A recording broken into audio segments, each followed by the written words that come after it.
السلام علیکم ناظرین، آپ کا میزبان توصیف احمد خان اپنے پروگرام در حقیقت کے پلیٹ فارم سے پی ٹی وی نیوز سے آپ کے سامنے حاضر ہے۔ آج ہم 3 موضوعات پر گفتگو کریں گے۔ پہلا موضوع ہے ہمارا انتخابات جو پاکستان میں ہونے جا رہے ہیں، ان میں کیا گہما گہمی ہے، اور آرمی چیف نے دوبارہ سے کسان کنونشن میں فیک نیوز پہ اور ملک میں سنسنی پھیلانے والی باتوں پہ ایک سخت تنبیہ کی ہے، اس پر بات ہوگی۔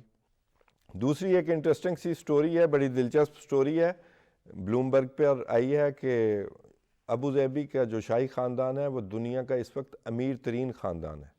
لیکن اس میں زیادہ دلچسپ گفتگو یہ کریں گے کہ اس شاہی خاندان کی دولت تو ایک طرف، لیکن انہوں نے اپنے عوام کو اس دولت میں کیسے حصے دار بنایا، کیسے انہوں نے اپنی ریاستوں کو ترقی دی، صرف ایک ریاست نہیں، صرف ابو ظبی نہیں، جو 7-6 ریاستیں اور اس کی کیسے فیڈریشن بنی، اور کیسے انہوں نے ترقی کی اور ترقی کی منزلیں طے کی، اور کس طرح پوری دنیا کو اپنے ملک میں آ کر بزنس کرنے پر راغب کیا۔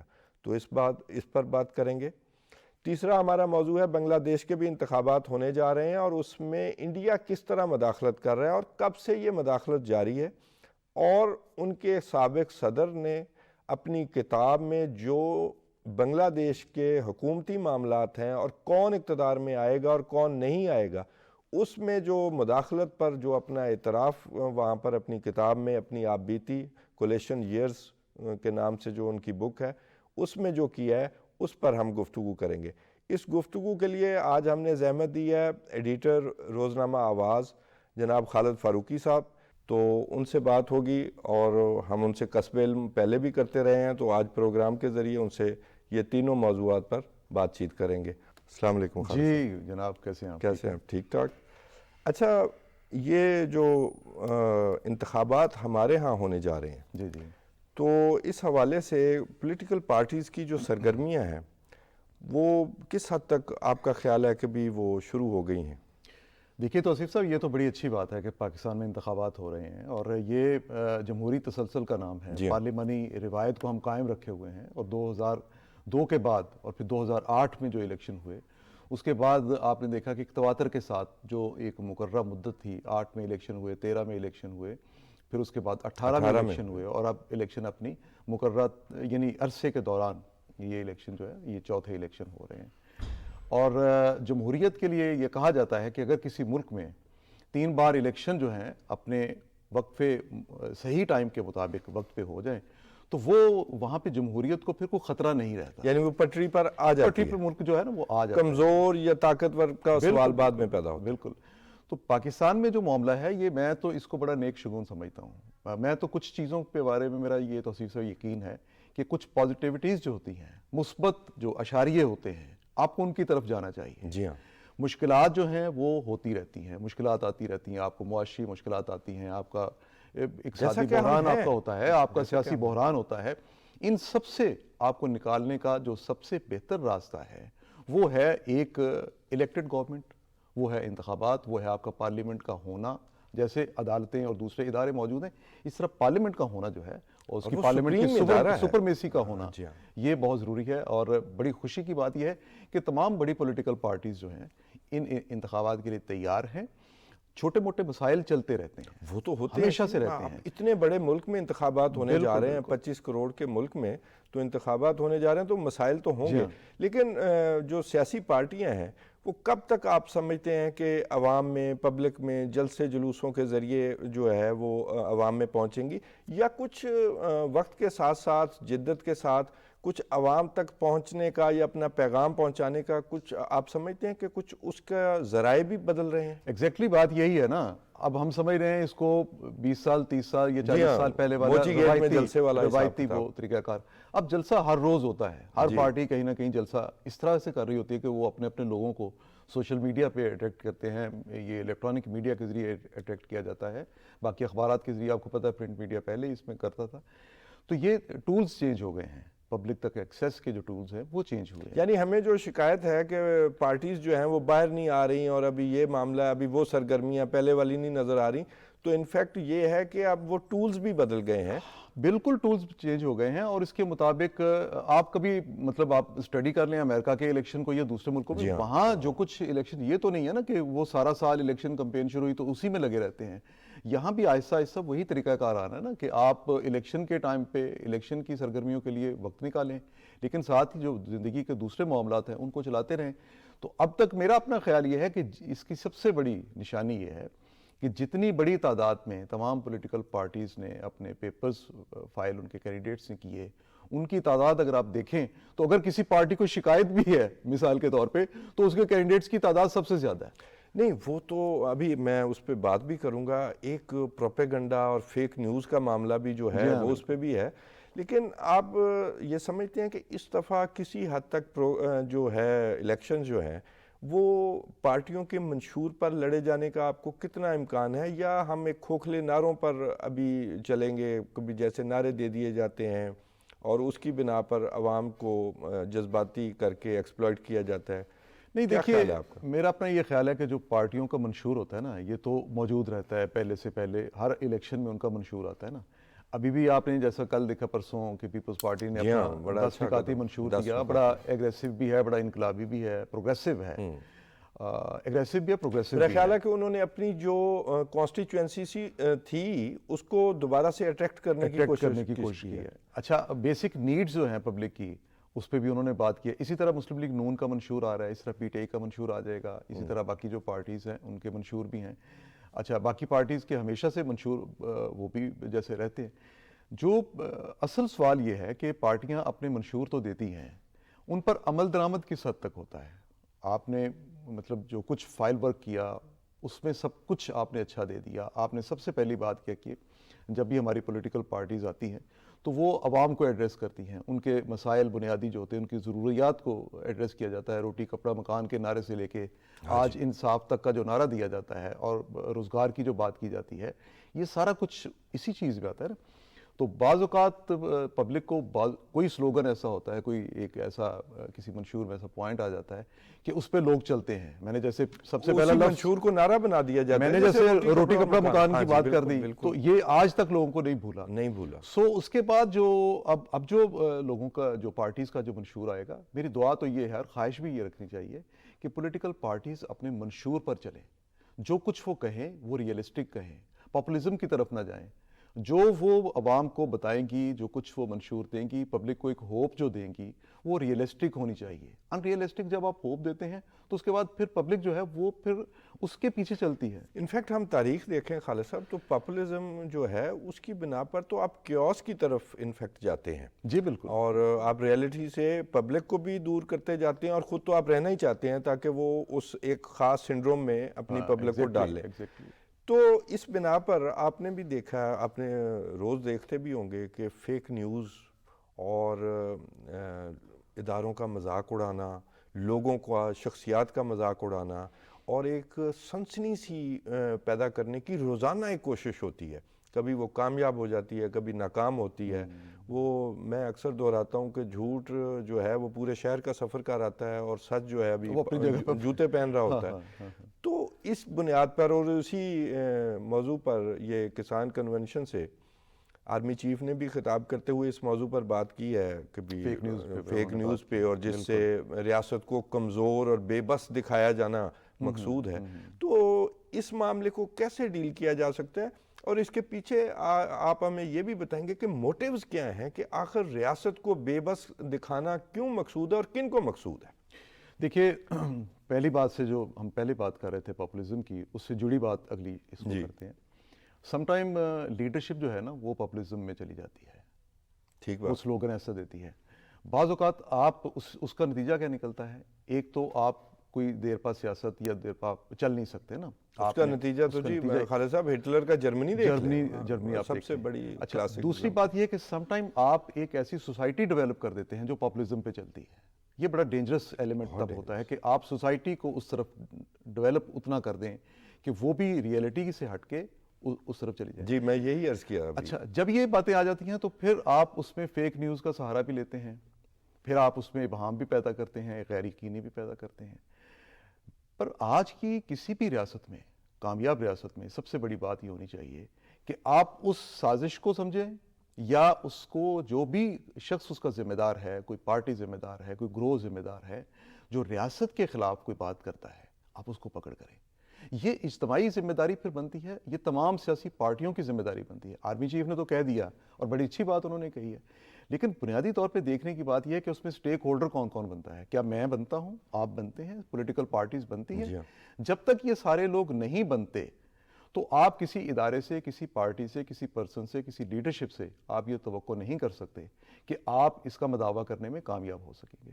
تو جب آپ سارے مل کے اس پہ کام کریں گے، بعض کنٹریز میں دیکھیں نا، اسٹیٹ کے خلاف بات کو برداشت نہیں کیا جاتا۔ جی ہاں، اور میرا خیال ہے نہیں کیا جانا چاہیے، ہونا بھی نہیں چاہیے۔ سو پاکستان میں بھی اس پر کام کرنے کی ضرورت ہے، اور ہم دیکھ رہے ہیں بعض اوقات آپ دیکھیے کہ نیشنل سیکیورٹی کے حوالے سے ایسی باتیں کی جاتی ہیں، بعض اوقات اداروں کے حوالے سے ایسی باتیں لیکن کی یہ جاتی ہیں۔ اتنے عرصہ سے خالد صاحب ہو رہا ہے، تو ہمیں کچھ اگزامپل سیٹ نہیں کر دینی چاہیے تھی ابھی تک کبھی؟ یا یہ ہوتا ہے کہ جس کو پکڑا جائے اس کے لیے سمپتی آ جاتی ہے، اس سے ہمارا یہ تاثر جاتا ہے کہ ریاست کمزور ہے اور وہ ملک کے خلاف کام کرنا، یہ انفیکٹ ملک کے خلاف کام کرنا ہے نا، تو ان کو کیسے ان کو احتساب ان کا کیا جائے اور ان کو اچھا سزا توصیف صاحب، ملے؟ میرا اپنا یہ خیال ہے کہ اگر کسی ٹائم پہ اس طرح کی کوئی جو جس کو ہم بے بنیاد گفتگو کہتے ہیں، افواہ کہتے ہیں یا ڈس انفارمیشن کہتے ہیں، یہ اس کا زیادہ عرصہ وجود نہیں رہتا۔ وہ تو نہیں رہتا، لیکن خالد صاحب وہ جو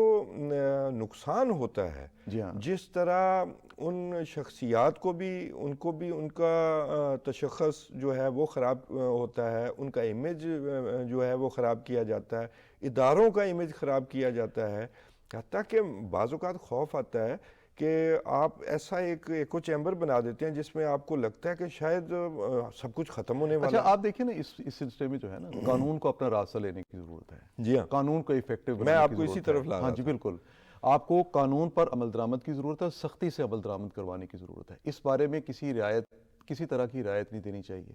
مجھے یوں لگتا ہے کہ بعض اوقات ہمارے کچھ اپنے لوگ جو ہوتے ہیں، اپنے جو دوست ہوتے ہیں، سم ٹائم وہ ایک ایسی ویو میں چلے جاتے ہیں کہ جہاں پہ وہ اس طرز سیاست کو یا اس طرح کی جو فریڈم جو ہے اس کو وہ ایکسرسائز کرنا شروع کر دیتے ہیں۔ لیکن آپ نے یہ بات بھی نوٹ کی کہ پاکستان کی کوئی ایک تو ایسی مخالف ریاستیں ہیں جنہوں نے پاکستان کے بارے میں ایسے میڈیا سیل قائم کیے، سرحد سے پار بھی انہوں نے کام کوئی شک کیا، اور اس پہ بالکل ٹھیک، اور وہاں سے ہم انہوں وقتاً نے فوقتاً دیکھتے رہے۔ پاکستان کی ریاست کے خلاف، پاکستان کی حکومتوں کے خلاف انہوں نے ایک ایسا ماحول کریٹ کرنے کی کوشش کی جس میں ریاست کے بارے میں دکھایا یہ گیا کہ غیر یقینی کا شکار ہے، ریاست اپنی پستی کی طرف جا رہی ہے، ریاست کہیں خدا نخواستہ انہدام کی طرف جا رہی ہے۔ سو یہ سچویشن کہیں ہے نہیں۔ اس میں آپ کی بات میں بالکل ایگری کرتا ہوں، آپ نے بالکل صحیح پوائنٹ آؤٹ کیا کہ بجائے اس بات کے کہ اس نقصان کا ویٹ کیا جائے کہ نقصان ہو جائے تو پھر اس کے بعد پکڑ ہو، یہ آپ کی بات بالکل ٹھیک ہے کہ ان کی پکڑ جو ہے وہ پہلے ہونی چاہیے، پہلے ہونی چاہیے جب جیسے ہی آپ دیکھیں تو ان کے خلاف قانون کو حرکت میں آنا چاہیے۔ میں آپ کو ایک مثال دیتا ہوں کہ ابھی ایک نام نہاد صحافی نے، یہ کوئی ویوز اور لائکس کا بھی معاملہ ہے یہ ڈیجیٹل میڈیا کی وجہ سے، اور وہاں پر ہمارا شاید چیک کمزور ہے کہ جی وہ آئی ایم ایف سے جو پیسے آئے پاکستان کو، جو پیسے آئے وہ ایم این ایز اور ایم پی ایز میں بانٹ دیے گئے۔ اب ایک اتنی فضول بات ہے، لیکن آپ کو پتہ ہے یہاں کیا کسی اور ملک میں بھی پبلک جو ہے فائنینشیل میٹرز اس لیول پر نہیں جانتی۔ اب اس کے کیونکہ فالوورز بھی ہیں، وہ سارا کچھ ہے، اس وقت کے جو وزیر خزانہ تھے انہوں نے جب تک تردید کی کہ ایسا ممکن نہیں ہے کہ باہر سے آئے ہوئے پیسے جو ہیں، جو لون ہے یا امداد ہے، کہ وہ اس طرح لوگوں میں بانٹی جا سکے، تو تب تک ڈیمیج ہو چکا تھا۔ یہ بات صحیح ہے آپ کی، اب اس سے بڑی ملک دشمنی اور کیا ہو سکتی ہے؟ نہیں، میرے خیال کے مطابق دیکھیں نا، جو آج آرمی چیف نے جو ایک لفظ اسپیشلی جو بولا ہے اس میں انہوں نے سوشل میڈیا کا ذکر کیا ہے۔ جی ہاں، سوشل میڈیا وہاں پہ دیکھیے بڑے افسوس کے ساتھ یہ کہنا پڑ رہا ہے کہ وہاں پہ ذمہ داری کا ثبوت نہیں دیا جا رہا۔ اگرچہ سوشل میڈیا کے حوالے سے آپ دوسرے ملکوں کی مثال بھی لے لیں، وہاں بھی جو کہا جاتا ہے کہ سوشل میڈیا ذمہ داری کا ثبوت نہیں دے رہا، اس کو اسٹریٹ میڈیا بھی سم ٹائم کہا جاتا ہے، جی ہاں، لیکن وہاں قوانین بھی ہیں، اور جیسا ہم نے پہلے بات کی کہ ان قوانین پر عمل درآمد ہونا چاہیے۔ پاکستان میں جو سوشل میڈیا ہے اس میں ایک تو جو لوگ اس کے ذمہ دار ہیں، اور جیسے آپ نے جس شخص کا بھی نام لیا، میں نے شاید نہیں دیکھ سکا، لیکن جس نے بھی ایسا کام کیا یہ خبر ہو یا باقی اور خبریں ہوں، آپ کو پتہ ہے کہ ہمارے اداروں کے بارے میں کیا کیا باتیں یہاں سے ابھی آپ نے ذکر کیا کہ ایک پارٹی نے شکایت کی کہ ہمارے کاغذات نامزدگی نہیں جمع ہونے دیے جا رہے، اور سب سے زیادہ کاغذات نامزدگی بھی انہی کے جمع ہوئے۔ بالکل ان کے کاغذات نامزدگی سب سے زیادہ جمع ہوئے۔ یہ بڑی افسوس کی بات ہے کہ ان کی طرف سے پھر یہ بات بھی سامنے آئی کہ جناب ہمیں رکاوٹیں ڈالی جا رہی ہیں۔ دیکھیے میں پھر یہ آپ کو بتاؤں، کچھ ہوتا ہے، ہم اس کو کہتے ہوتے تھے کہ یہ لوکل لیول پہ پرابلمز آتے ہیں۔ لوکل لیولز پہ جو پرابلم ہیں ان کو اگر آپ الیکشن کی شفافیت، الیکشن کی ساکھ مجروح کرنے کے لیے، شفافیت پہ کویسچن مارک کے لیے اور ساکھ مجروح کرنے کے لیے اگر آپ ان الزامات کا سہارا لیں گے تو اس کا مطلب یہ ہے کہ آپ پارلیمانی جمہوری نظام ملک میں نہیں چاہتے۔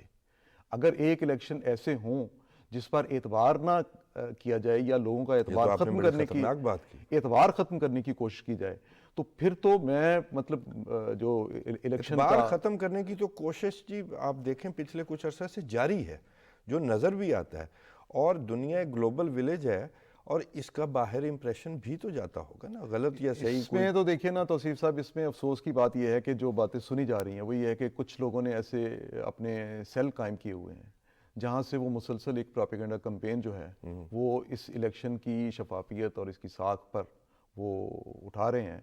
اور یہ جو طریقہ کار ہے، میرا خیال ہے کہ جس پولیٹیکل پارٹی نے بھی، جس یعنی ہمیں اقتدار نہ ملے تو ہم ہر چیز کو کویسچن کر دیں، اداروں کو کر دیں، یہ میرے شخصیات خیال کو کے کر دیں، مطابق کوئی درست ایون رویہ نہیں ہے۔ ریاست کو کر دیں، آپ چیلنج کر دیں، اور جو کہ ہمارے سامنے بھی آیا۔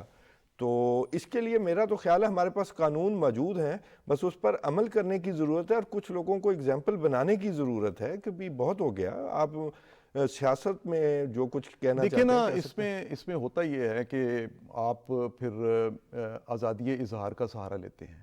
اب جرنلزم سے دیکھیے میرا تعلق ہے، میں کوئی 35 ایئر سے جی ہاں ماشاءاللہ مطلب اس جرنلزم میں ہوں، اور شاید تھوڑا اس سے زیادہ عرصہ ہو گیا، لیکن اس کے باوجود میں یہ سمجھتا ہوں کہ جب تک آپ جہاں بھی آپ بیٹھے ہیں، جس فورم پہ بھی بیٹھے ہیں، الیکٹرانک میڈیا، پرنٹ میڈیا، جہاں بھی آپ بیٹھے ہیں، جب تک آپ ذمہ داری کا ثبوت نہیں دیں گے، اگر آپ کی کوئی خبر جو ہے باؤنس ہوتی ہے، اگر آپ کی کوئی انفارمیشن جو ہے وہ ڈس انفارمیشن ہوتی ہے، تو اس کا مطلب یہ ہے کہ آپ پھر اپنی ریاست کے خلاف ہیں۔ بالکل ٹھیک۔ میں اس کو کسی حکومت کے خلاف نہیں کہتا، میں کسی شخص پہ، فرد واحد پہ، کسی پہ مجھے ایک وقفے کا کہا جا رہا ہے جی، پھر ناظرین ہم اب اگلے موضوع پہ آتے ہیں۔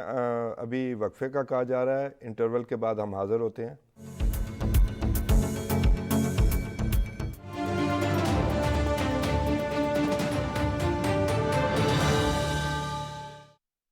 لاہور انٹرٹینمنٹ سٹی، اور وہ بھی گھوم گھما کر نہیں، مین جی ٹی روڈ پر۔ تو اپنا فون نکالیں اور ڈائل کریں 1113333987۔ Lahore entertainment city, happiness lives hair.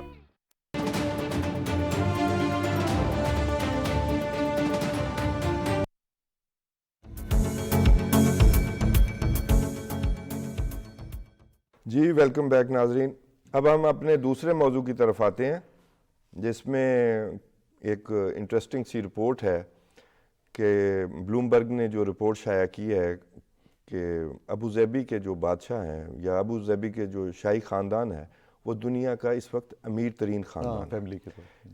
یہ تو خیر رپورٹس آتی رہتی ہیں، اور انہوں نے والمارٹ کے جو اونر ہیں ان کو بھی پیچھے چھوڑ دیا ہے، اور 45 ارب ڈالر کے ڈیفرنس سے پیچھے چھوڑا ہے۔ 305 ارب ڈالر کے شاہی خاندان جو ہے وہ دولت کا مالک ہے۔ لیکن اس میں جو ہمارے لیے دلچسپی کی بات ہے کہ آخر اس شاہی خاندان نے، یا جو دوسرے شاہی خاندان ہیں، انہوں نے کامیابی سے اپنے جو ملک ہیں، جو اپنی ریاستیں ہیں، آپ کو پتہ ہے کہ 7 ریاستوں پر مشتمل ہے متحدہ عرب امارات، انہوں نے کس طرح اس دولت کو ایک کامیاب ملک بنانے میں، کامیاب قوم بنانے میں، ان جو حکومتیں ہیں جو وہاں کی، تو انہوں نے کیا کردار ادا کیا، کس طرح کیا کہ انہوں نے اپنی عوام کو بھی اس دولت میں حصہ دار بنایا اور معاشی طور پر استحکام حاصل کیا۔ ہمیں تو سیکھنے کی یہ میرا خیال ہے کہ بھی لائن لینی چاہیے کہ انہوں نے کس طرح یہ کامیابی حاصل کی۔ نہیں، میرا اپنا خیال یہ ہے کہ اس میں بھی جو ویژن ہوتا ہے نا لیڈر کا، یہ بہت میٹر کرتا ہے۔ یہی یو اے جو تھا، جب یہ ایک اسٹیٹ کی شکل میں جو ایک یعنی امارات کی شکل میں جب یہ سامنے جی آیا. میں اس میں ایڈ کر دوں، بلکہ 1960 کی دہائی میں ابو ظبی میں تیل جو ہے دریافت ہوا، اور اس کے بعد ابو ظبی کے جو بادشاہ تھے شیخ زائد بن النہیان، انہوں نے کوشش یہ کی کہ تمام ریاستیں جو ہے وہ فیڈریشن سی بنا لیں، ایک ڈھیلی سی، اور اس کے ساتھ مل کے وہ اپنی معاشی ترقی پر کام کریں. یہ ایک اس وقت کے حساب سے تو ایک بہت بڑا ویژن تھا، اور انہوں نے وہ ویژن سچ کر کے بھی دکھایا. میں نے یہی عرض کیا نا کہ جو سب سے بڑی ہمیں کامیابی دکھائی دیتی ہے نا یو اے کی، وہ یہ ہے کہ اس کی تمام ریاستوں نے، کسی ایک علاقے کو چھوڑ کے تمام ریاستوں نے یکساں ترقی کی ہے. جی ہاں. اور یہ تو درست بات ہے کہ پاکستان میں ایک بالکل الگ نظام حکومت ہے، وہاں ایک الگ نظام حکومت ہے، لیکن اس نظام حکومت میں اگر پبلک کو سیٹسفیکشن مل رہی ہے تو وہ انہوں نے پھر پبلک کو اس کا مطلب ڈیلیور کیا. اور میرے خیال کے مطابق جو دنیا کے جو خوشحال ترین جو شہری ہیں وہ یو اے کے شہری ہیں، اور انہوں نے یعنی گراس روٹ لیول تک جو وسائل ہیں اس کی تقسیم کو سب سے بڑی کامیابی یہ ہے کہ ہمارا یہ معاملہ نہیں ہے کہ ان کے پاس کتنے ذخائر ہیں، کتنی ان کے پاس پراپرٹیز ہیں شاہی خاندان کے پاس. سب سے جو انٹرسٹنگ بات یہ ہے کہ انہوں نے اپنی پبلک کو کیسے سٹیک ہولڈر بنایا اس معاشی استحکام میں، اور تمام لوگوں کو خوشحال کیا. اور پھر جب ابو ظبی میں تیل دریافت ہوتا ہے اور اس کے بعد وہ تمام ریاستوں کو اکٹھا کرتے ہیں. شیخ زائد بن النہیان کے پاکستان میں بھی بہت سارے ڈیولپمنٹ کے کام آپ کو نظر آئیں گے، اگر ہم رحیمیہ خاں جائیں، بہاولپور میں جائیں، ایون لاہور میں شیخ زائد ہاسپٹل ہے.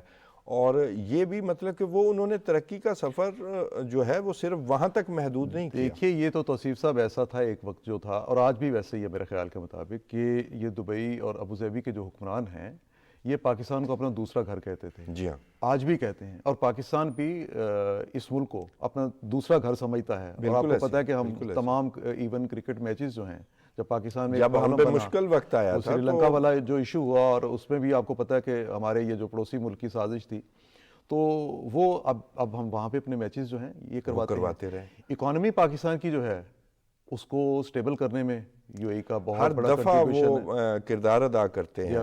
سعودی عرب ہو گیا، متحدہ عرب امارات ہو گئے، دبئی. اور اب آپ دیکھیں کہ تقریباً 2 ملین پاکستانی جو ہیں، تقریباً اس وقت 2 ملین پاکستانی جو ہیں وہ وہاں پہ اس وقت ہیں. وہ بھی اپنا رزق کما جو رہے ہیں. ہمیں جو اس وقت مل رہی ہیں وہاں سے جو ترسیلات زر جسے کہتے ہیں ہمیں، ریمیٹنسز جو ہیں، یہ بھی پورے ریجن میں سب سے زیادہ ہیں، سب سے زیادہ مل رہی ہیں. سو اس کا مطلب یہ ہے کہ انہوں نے جہاں اپنے ان کی دولت تو خیر میں اس پہ زیادہ ڈسکس اس لیے نہیں کرتا کہ وہ ہمارا میرے لیے بھی دلچسپی کا موضوع بالکل کہ یہ ہے کہ ان کی عوام بھی اس دولت سے اس میں انہوں نے اس کو سٹیک ہولڈر بنایا، اس کے فروٹس ہیں وہ عوام تک پہنچے، وہ پبلک تک، وہ آج خوشحال ہیں. ہاں جی. اور اسی لیے اٹریکشن جو ہے نا یو اے میں، اس کی بحیثیت ریاست کامیابی یہ ہے کہ وہاں اٹریکشن بہت زیادہ ہے. وہاں دوسرے ممالک کے لوگ، ایون یورپ سے لوگ آ کے تو وہاں پہ جاب کرنا، وہاں پہ بزنس کرنا وہ پسند کرتے ہیں. دیکھیں جی وائبل وہاں گارنٹی بن گئی ہے کہ دبئی میں آپ کچھ سیف بزنس کر سکتے ہیں، قانون کی حکمرانی ہے. ابو ظبی میں آپ بزنس کر سکتے ہیں. یہ معاملہ اسی وجہ سے وہاں پر لوگ آتے ہیں نا، یورپ سے لوگ وہاں آئے، انہوں نے اس کو سینٹر بنایا. اور آپ شاید رحیم یار خان گئے، آپ کو کافی عرصہ ہو گیا ہو.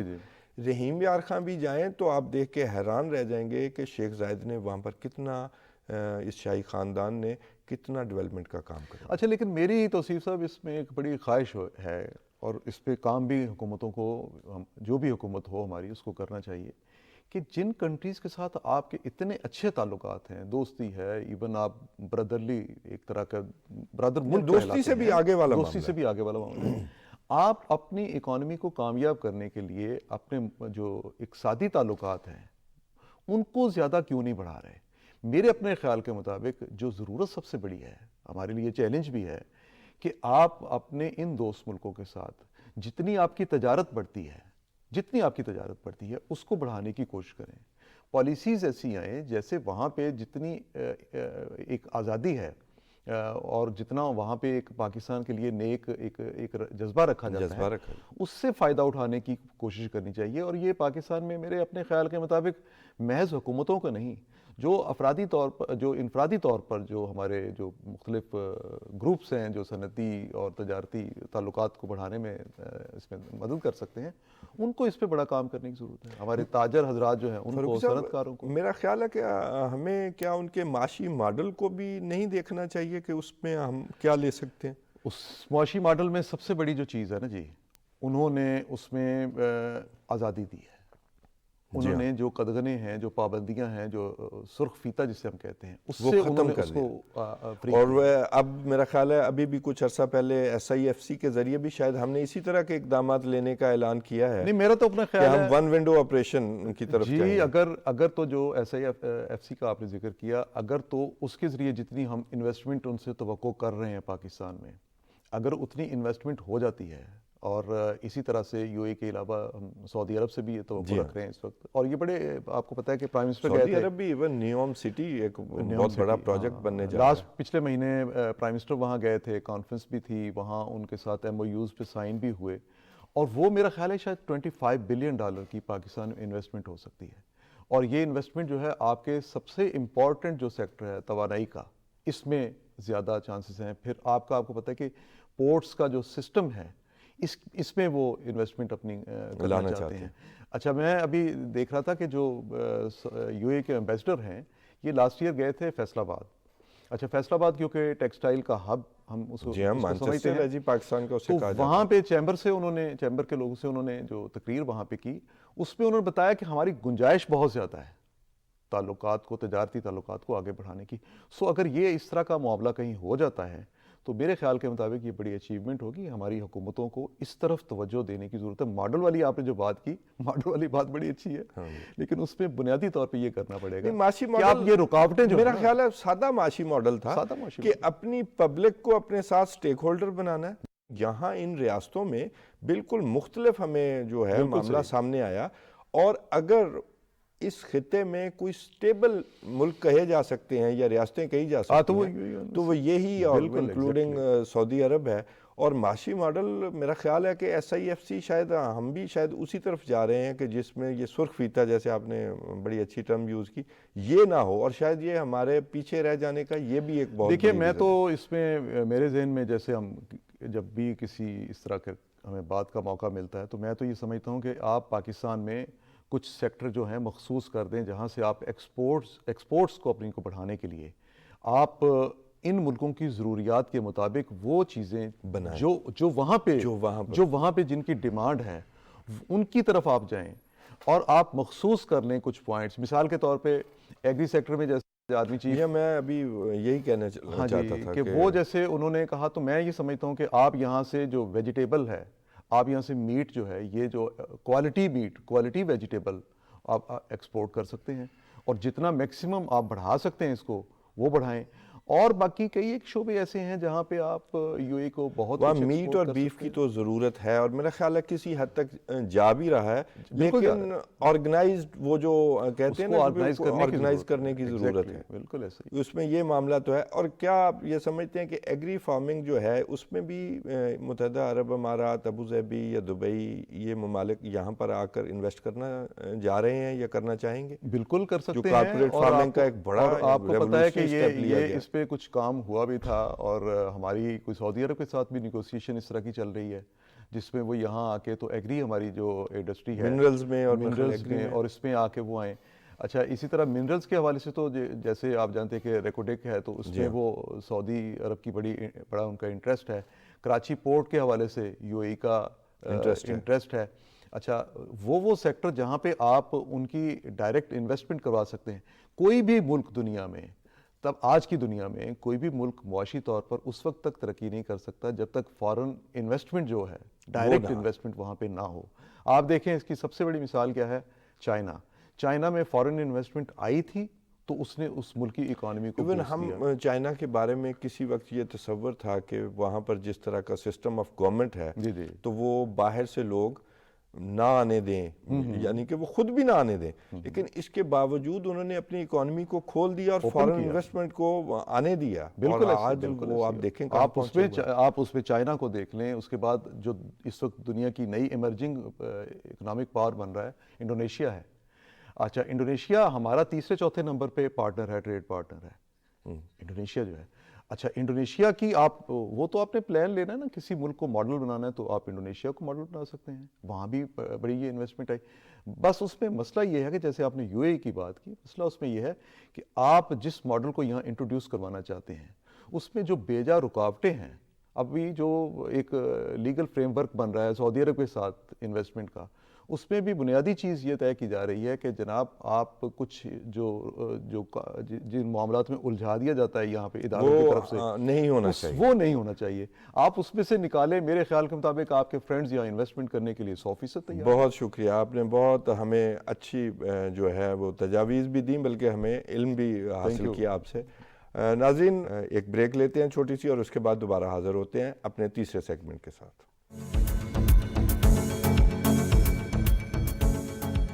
لاہور انٹرٹینمنٹ سٹی، اور وہ بھی گھوم گھما کر نہیں، مین جی ٹی روڈ پر بس 3, 5, 10 مرلہ اور 1 کنال کا پلاٹ لیا اور ہو گئی انٹرٹینمنٹ شروع. تو اپنا فون نکالیں اور ڈائل کریں 1113333987.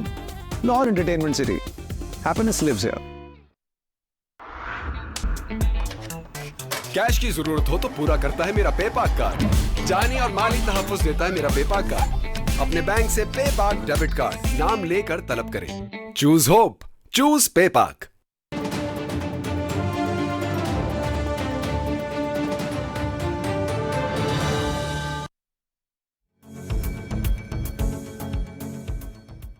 Welcome back. اب ہمارا ایک تیسرا سیگمنٹ ہے جو کہ بڑا ایک عجیب و غریب رخ اختیار کر رہا ہے، اور اس کا ایک بیک گراؤنڈ بھی ہے. میں ایک بک پڑھ رہا تھا، خالد صاحب پرناب مکھرجی جو ہیں ایکس پریزیڈنٹ بھی رہے ہیں انڈیا کے اور وزیر خارجہ بھی رہے ہیں. انہوں نے ایک بک لکھی ہے کولیشن ایئرز، اور اس میں انہوں نے ذکر کیا ہے بنگلہ دیش کے انتخابات میں انڈیا کی مداخلت کا. اچھا اس پہ کچھ چیزیں میں نے دیکھنے کی کوشش کی تو بڑی ہی عجیب و غریب چیزیں سامنے آئیں کہ انہوں نے لکھا کہ 2008 میں ہم نے کیا کیا اور کن کن لوگوں پر ہم اثر انداز ہوئے اور وہ کس کو لانا چاہتے تھے. تو ابھی انتخابات بنگلہ دیش کے بھی ابھی ہونے جا رہے ہیں ہم، اور وہ آگے پیچھے ہی ہیں 7 جنوری کو. 7 جنوری. تو وہاں پر ایک کال وائرل ہوئی جس میں حکمران جماعت کے ایک سابق رکن پارلیمنٹ، کیونکہ وہاں بھی شاید نگران گورنمنٹ آتی ہے اور امیدوار ہیں، تو انہوں نے کسی کو کال پہ کہا کہ بھی تمہیں پتہ ہونا چاہیے کہ میں کس جماعت کا امیدوار ہوں، اور یعنی کہ انڈیا کا. واہ، یعنی کہ انڈیا کا. اچھا اس کے بعد ایک اور جو دوسری خالدہ ضیاء جو ہیں ان کی جو بنگلہ دیش نیشنلسٹ پارٹی ہے، ان کے ایک امیدوار نے کہا ہے کہ بھی انڈیا نے در حقیقت ان انتخابات میں ہماری تقدیر سے کھیل رہا ہے. یہ اس طرح کا بیان بھی سامنے آیا ہے.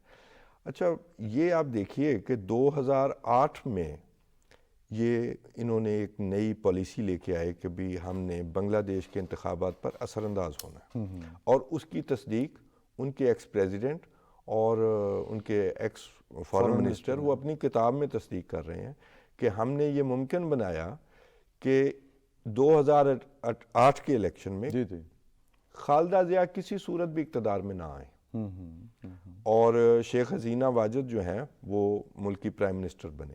اور مزے کی بات یہ ہے کہ ان کے اس فیملی کے ساتھ بڑے قریبی تعلقات ہیں، بلکہ پرناب مکھرجی کو کاکا بابو کے نام سے پکارا جاتا ہے، فیملی ان کا اتنا تعلق ہے. اور اس بنا پر انہوں نے کوشش بھی کی کہ تمام پارٹیز کو ملایا جائے اور ان کو کسی کو بائیکاٹ پہ نہ آنے دیا جائے، اور یہ بھی کوشش کی کہ وہ کسی صورت ان کے علاوہ شیخ حسینہ واجد کی پارٹی کے علاوہ کوئی اور پارٹی برسر اقتدار میں نہ آئے. تو کیا آپ کا کیا خیال ہے کہ بھی یہ کیا انٹرسٹ ہے انڈیا کا کہ بھی وہاں پر اس حد تک مداخلت سامنے آ رہی ہے؟ بھارت کی مداخلت آج پہلی بار ہمارے سامنے نہیں ہے. یہ تو آپ کو پتہ ہے کہ 71 سے پہلے بھی جو سابقہ مشرقی پاکستان ہوتا تھا اس کی سیاست میں بھارت کی طرف سے مداخلت کی جاتی تھی. آپ کو یاد ہے کہ مختلف جگہوں سے جو جیسے مثال کے طور پہ اس وقت ایک بڑا لفظ مشہور ہوا تھا اگرتلا سازش کیس. جی ہاں. تو اس طرح کی سازشیں وہاں انڈیا سے کی جاتی تھی مشرقی پاکستان، سابق مشرقی پاکستان کی سیاست میں مداخلت کے لیے، اور اس وقت ان کی کوشش تھی کہ پاکستان کے خلاف ایک ہر ملک چاہتا ہے کہ میرے ساتھ جو میرا ہمسایہ ملک ہے وہاں پر ایک دوستانہ حکومت آئے. یہ چاہت تو ہوتی ہے. ایک تو پہلی بات یہ کہ ہماری اس چاہت پہ کیوں برا منایا جاتا ہے، اور دوسری بات یہ کہ اس چاہت کو اس طرح عملی شکل دینا ایک نئی بات نہیں کہ آپ انتخابات پر اثر انداز ہوں اور کوشش کریں ان کی اسٹیبلشمنٹ کے ساتھ انڈیا مذاکرات کرے کہ فلاں کو وزیر اعظم لانا ہے. یہ تو دیکھیے توصیف صاحب، یہ کسی کا کوئی انٹرسٹ نہیں ہے، یہ مداخلت ہے بنگلہ دیش کے معاملات میں جو بھارت کی طرف سے کی جاتی ہے. اور جس کتاب کا اور جس شخصیت کا، جس شخص کا آپ حوالہ دے رہے ہیں، وہ محض ایک نہیں بلکہ سبھی نے کی. اور یہ صرف بنگلہ دیش میں نہیں انہوں نے کی. آپ کو سری لنکا کے الیکشن دیکھیں، وہاں جی ہاں، سری لنکا اور نیپال، اس کے بعد سری لنکا اور نیپال اور مالدیو میں دیکھیں جی کہ وہاں بھی جو الیکشن ہوئے تو اس میں انڈیا کی مخالفت اور حمایت کی بنیاد پر الیکشن ہوئے. اس کا مطلب یہ ہے کہ انڈیا 3-4 ممالک جو اس کے پڑوس میں ہیں وہاں پہ اپنی پسند کی حکومتیں چاہ رہا تھا اور چاہتا ہے. اس کو شکست ہو رہی ہے ہر جگہ پہ. مطلب جو لوکل وہاں پہ جو ایک احساس پایا جاتا ہے، سینٹیمنٹ ہے، وہ اس مداخلت کے خلاف ہے. اچھا، بنگلہ دیش میں بھی یہی صورتحال ہے. اور بنگلہ دیش کی اب تو یہ ہے کہ بنگلہ دیش اب کیونکہ اکنامیکلی بہت بہتر ہو گیا، سو اس کے لیے مجبوریاں وہ نہیں رہیں. اور میرا اپنا یہ خیال ہے کہ بنگلہ دیش کے عوام خود سے بھارت کی وہ جو مداخلت ہے اس کو ناپسند کرتے ہیں. یہ دیکھیں نا، یہ ایک تو وہ کال جو وائرل ہوئی، اور ایک دوسری بنگلہ دیش نیشنلسٹ پارٹی کے جو ممبر تھے ان کا ایک اہم عہدیدار ہیں جن کا یہ بیان ہے. لیکن اس میں آپ یہ دیکھیں کہ اس حد تک مداخلت ہے کہ حسین ارشاد کے پاس انڈیا سے سیکرٹری خارجہ جاتے ہیں کہ انہیں الیکشن کا بائیکاٹ نہ کرنے دیا جائے، بائیکاٹ اپوزیشن رکھنے کے لیے وہاں پہ سو کالڈ اپوزیشن رکھنے کے لیے. خالدہ ضیاء شاید بائیکاٹ کر جائیں تو اس الیکشن کو شاید بین الاقوامی طور پر نہ منوایا جا سکے.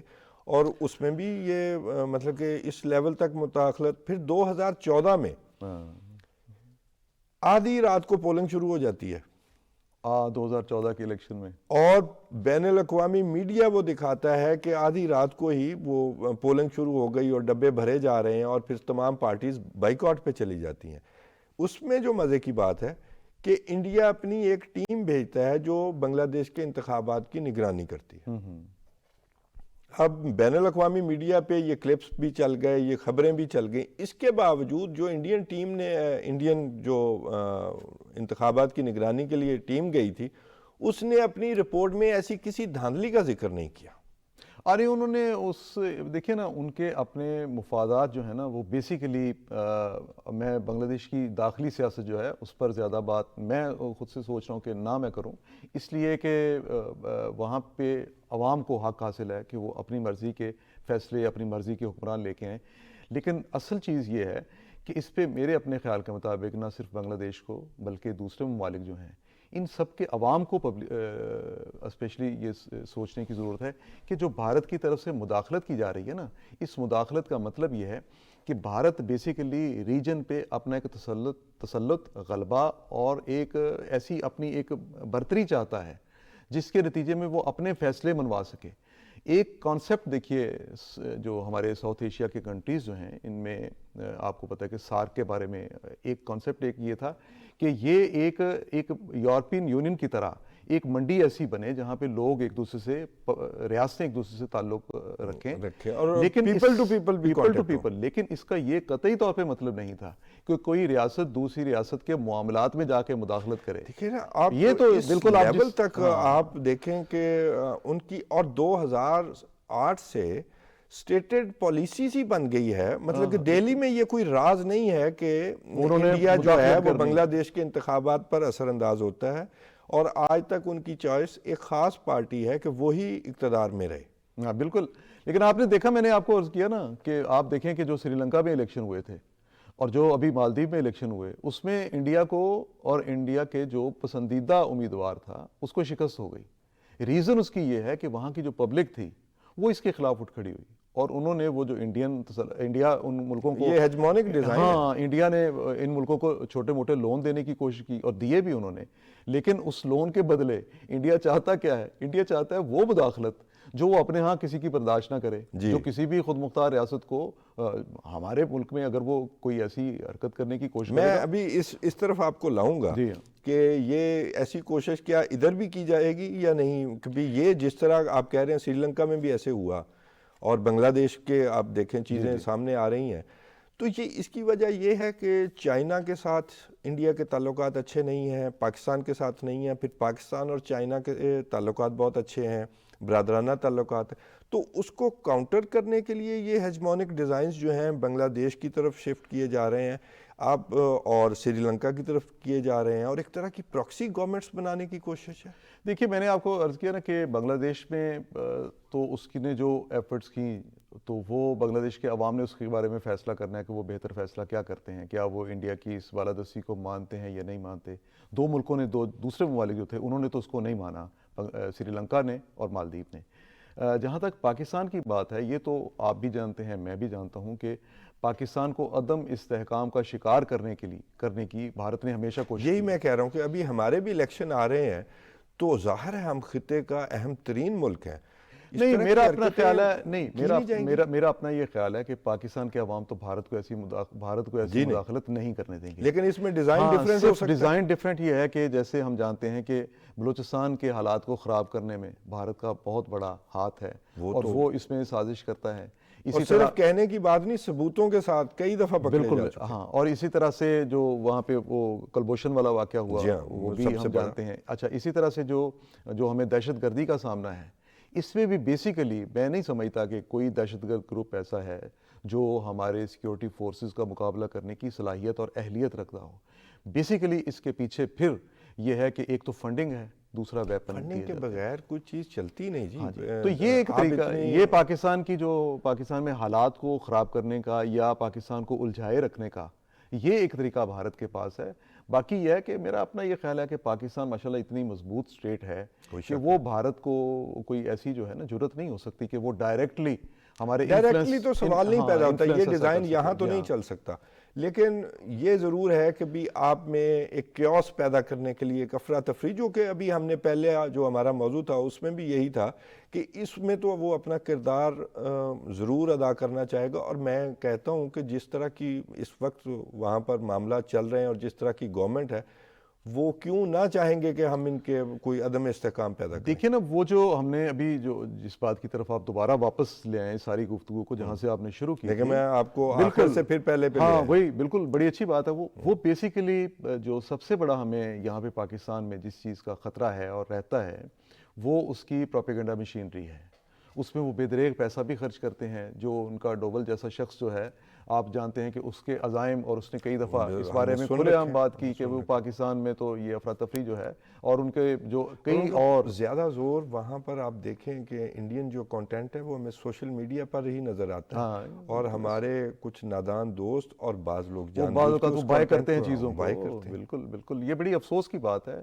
لیکن پھر بھی میرا یہ خیال ہے کہ اگر ہماری پولیٹیکل لیڈرشپ جو ہے تمام پولیٹیکل پارٹیز کی, کسی ایک کی میں بات نہیں کر رہا, سب پارٹیز کی جو لیڈرشپ ہے اگر وہ ذمہ داری کا ثبوت دے, ادارے اس پہ سختی کریں, اور ان لوگوں کو جن کے بارے میں آپ نے بات کی تھی کہ کیوں نہیں ان کو سزا دی جاتی وقت پر, اگر ایسے لوگوں کو جو کسی دشمن کے ہاتھوں میں استعمال ہو رہے ہوں, کسی کے لیے کام کر رہے ہوں, ان کا اگر کلا کما کرنے کی کوشش کی جائے ٹائملی, یہ ٹائملی والی بہت امپورٹنٹ بہت اہم بات ہے, ٹائملی ان کو روکا جائے تو میرے خیال کے مطابق جو ہے ہم بالکل ایسا نہیں ہے کہ پاکستان میں بھارت اس طرز کی مداخلت کر سکے جس طرح کی بنگلہ دیش کے حالات میں وہ یا سیاسی حالات میں وہ کرتا ہے, یا سری لنکا میں یا مالدیپ میں یا نیپال میں کرتا ہے. دیکھیں 15 سال سے وہ ایک گورنمنٹ کو سسٹین کیے ہوئے ہیں, اور پچھلے الیکشن میں وہ الیکشن کا بائیکاٹ ہو گیا, وہ صندوق بھی بھر لیا گیا, 300 میں سے 293 سیٹیں ایک ہی پارٹی کو ملی ہیں.